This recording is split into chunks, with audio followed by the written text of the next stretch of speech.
સિદ્ધ ક્ષેત્ર ગિરનારમાં અમારા ગુરુ મહારાજે લગભગ આજથી 42 વર્ષ પહેલાથી આ પરંપરા અમારે શરૂ કરી છે કે શિવરાત્રિના દિવસોમાં 5 દિવસમાંથી એક દિવસ અમારો સમષ્ટિ ભંડારો હોય.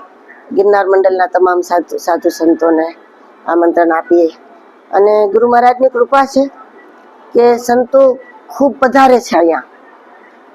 જ્યારે બી અહીંયા ભંડારો હોય છે કારણ કે અમારા ગુરુ મહારાજ પ્રત્યે બી સંતોને અપાર શ્રદ્ધા રહી છે એના કારણે. અને શિવરાત્રિનો આ મેળો છે અને એવા સમયે અમે માનીએ છીએ ને આપણે બધા માનીએ છીએ કે ભાઈ આમાં દત્તાત્રેય પધારે, ભગવાન શંકર પધારે અને એવો જ આનંદ દર વર્ષે કરીએ છીએ અહીંયા ગિરનારની. મૃગીકુંડનું મહત્વ છે કે દત્ત મહારાજ મૃગીકુંડમાં સ્નાન કરવા માટે જાય છે. તો દત્ત મહારાજ ડૂબકી લગાવ્યા, આપણી દ્રષ્ટિએ તો સૂક્ષ્મમાં રોજે લગાવતા હશે, પણ ભક્તો માટે ભગવાન એ પ્રગટ થતો જ હોય છે. જેમ જગન્નાથપુરીમાં જગન્નાથ ભગવાન અષાઢી બીજે પ્રત્યક્ષ નીકળે છે, એમ આ સમય છે કે એમાં એ જે નિરાકાર રૂપે ન રહીને એ સાકાર રૂપે પણ એ દિવસે પધારે છે. એટલે એનું ખૂબ મહત્વ છે કે એ દિવસે જેમાં અને આપણે ત્યાં ગુરુને આપણે દત્તાત્રેય જ માનીએ છીએ એટલે બધા સંતોના રૂપમાં શિષ્યો માટે બધા દત્તાત્રેય છે અને સંતોના માટે એમાં કોઈ બી એક સ્વરૂપ છે દત્તાત્રેય ભગવાનનું. તો પુરાણકાલીન જેટલા પણ આપણા તીર્થો છે એમાં આજ પણ એવું ને એવું ચૈતન્ય છે, નવી નવી જાગૃતિ છે.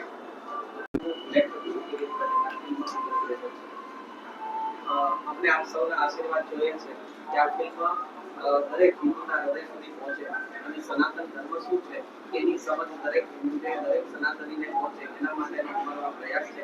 એટલે આપ અમને સૌને એવા આશીર્વાદ આપો કે અમે આ સનાતન ધર્મ માટે અને આપણા હિન્દુ ધર્મ માટે અમે કંઈક કરી શકીએ. એ તીવ્ર જરૂરત છે કે સનાતન શબ્દ આપણને ખૂબ ગમે છે, ધર્મ શબ્દ બધાને ખૂબ ગમે છે, પણ કાલાંતરે ઘણા કારણોને લઈને સનાતનના સ્વરૂપને લોકો નથી જાણતા અને જેના કારણે આજે બૌદ્ધિક આક્રમણ કરનારા સફળ થઈ ગયા છે. બૌદ્ધિક આક્રમણ એટલે ભાઈ યજ્ઞોની જરૂર નથી ને પૂજાની જરૂર નથી ને આ જરૂર નથી ને ઉત્સવોની જરૂર, એ જે છે એક બૌદ્ધિક આક્રમણ છે. જે રામાયણમાં જોવો તો રાવણે પણ બૌદ્ધિક આક્રમણો ચાલુ કર્યા હતા. પિતૃઓને કાંઈ પૂછતું નથી, શ્રાદ્ધ બંધ કરો ને જે કંઈ વસ્તુ હતી. અને એને લઈને આજે જેમ લોકો ભણેલા ગણેલા વધારે છે એમ કુતર્કી બની ગયા છે. તર્ક સનાતન ધર્મમાં માન્ય છે, તર્ક વિતર્ક એ માન્ય છે, પણ કુતર્ક માન્ય નથી. અને હવે લોકો તર્ક વિતર્કની કુતર્કી થઈ ગયા છે ધર્મના વિષયમાં. એટલે એમને પાછા ધર્મનું સ્વરૂપ સમજાવીને એના કલ્યાણ માટે, સનાતનના કલ્યાણ માટે નહીં, ધર્મના કલ્યાણ માટે નહીં, માણસના ખુદના કલ્યાણ માટે જરૂરી છે કે એ સનાતનના સ્વરૂપને સમજે અને લોકો સમજે એવી રીતે જ્યારે મૂવીના રૂપમાં, એક ફિલ્મના રૂપમાં, અભિનયના રૂપમાં એક વાત આવશે ત્યારે લોકોને સમજવી ખૂબ સરળ પડશે. અને આજના સમયની એ અનિવાર્યતા છે અને એના માટે આખી ટીમને ખૂબ ખૂબ ધન્યવાદ છે. સનાતન ફિલ્મના રાઇટર હું કિરીટભાઈ પટેલ છું. ડિરેક્ટર છે હાર્દિકભાઈ ભટ્ટ, પ્રોડ્યુસર છે સંજયભાઈ ટાંક અને નિર્માણ પ્રોડક્શનનું કામ સંભાળે છે દર્શનભાઈ ત્રાડા.